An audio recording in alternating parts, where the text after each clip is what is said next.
എണ്ണ ചൂടായി കഴിഞ്ഞ് കഴിയുമ്പോൾ അതിൽ കടുകിട്ട് പൊട്ടിച്ച് അത് കഴിഞ്ഞിട്ട് ഇഞ്ചിയും വെളുത്തുള്ളിയും ചതച്ചത് ഇടുക.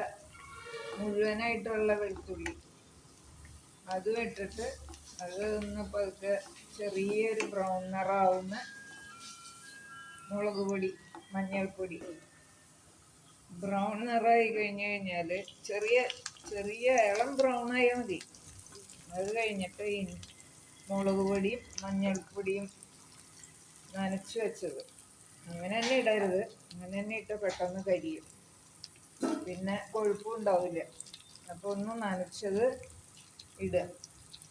അത് ചെറു തീയിൽ വെച്ച് അത് കുറച്ച് ചൂടുവെള്ളം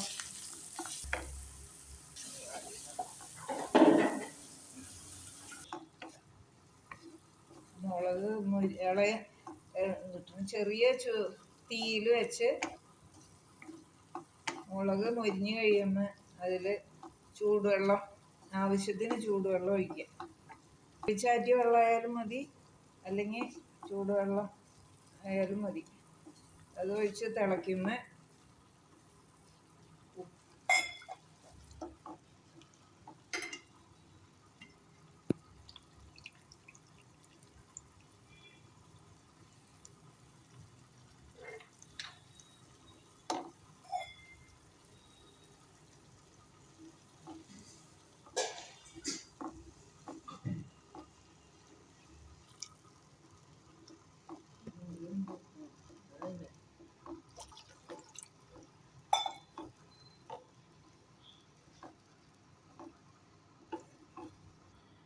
തിളച്ച് കഴിഞ്ഞാൽ ഈന്തപ്പഴം 4ആയിട്ട് നുറുക്കി അത് ഇടുക. കായവും ഉലുവയും വറുത്ത് പൊടിച്ചത് അതും ഇട്ടിട്ട് തിളച്ച് കഴിഞ്ഞ് കഴിയുമ്പോൾ ഓഫ് ചെയ്യാം. അത് കഴിഞ്ഞ് ഒന്ന് അല്പം തണുത്തതിന് ശേഷം അതിലേക്ക് ഇടുക. അല്പം കഴിഞ്ഞിട്ട് തൊലി 4ആയി മുറിച്ചത് ഉപ്പിട്ട് വെച്ചിരിക്കുന്നതാണ്, അത് 4ആയിട്ട് മുറിച്ചത് ഇതിലേക്ക് ഇടുക. അല്പനേരം കഴിഞ്ഞ് കഴിയുമ്പോൾ ഉപ്പ് നോക്കിയിട്ട് ആവശ്യത്തിന് വേണമെന്ന് വെച്ച് കഴിഞ്ഞാൽ അല്പം കൂടി ഇടുക. അല്പം പഞ്ചസാര, പുളി ബാലൻസ് ചെയ്യാനായിട്ട് അല്പം പഞ്ചസാരയും കൂടി ഇടുക. നാരങ്ങ അച്ചാർ റെഡി. നാരങ്ങ പിഴിഞ്ഞ് ജ്യൂസ് ഉണ്ടാക്കിയതിൻ്റെ ബാക്കി തൊലി, അതിൻ്റെ തൊലി 4ആയി മുറിച്ചത് ഉപ്പിട്ട് വെച്ചിരിക്കുന്നതാണ്. അതൊന്ന് ആവി കയറ്റിയിട്ട് സോഫ്റ്റ് ആക്കിയിട്ട് ഇതിലിടുക.